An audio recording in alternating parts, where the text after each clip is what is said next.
ओडिशा विधानसभा बाचस्पति निर्वाचन जून 20 तारिख में अनुष्ठित होगा।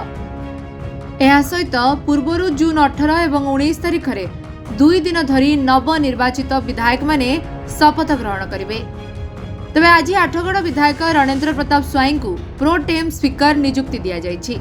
प्रोटेम स्पीकर भाव में रणेंद्र प्रताप स्वाई जून 18 और 19 तारिख में 2 दिन धरी नवनिर्वाचित विधायक मानू पद और गोपनीयतार शपथ पाठ कराइबे।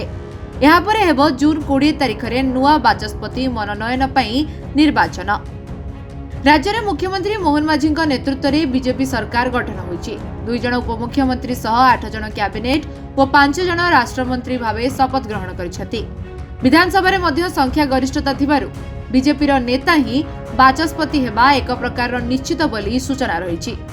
अपरपक्षे रणपुर विधायिका सुरमा पाड़ी बाचस्पति हेबे बोली पूर्वरु घोषणा करा जाइछि। हेले विधि मुताबक जून 20 तारिख में ओडिशा विधानसभार बाचस्पति पद पई निर्वाचन अनुष्ठित हेबो बोली जणा पड़िछि। अन्यपटे नूतन मुख्यमंत्री मोहन माझी मध्य खूब एक्टिव रहितबा जणा पड़ुछथि। सरकारी व्यवस्था राज्य में संपूर्ण भुसुरी पड़ितबा नै से समीक्षा मध्य करुछथि।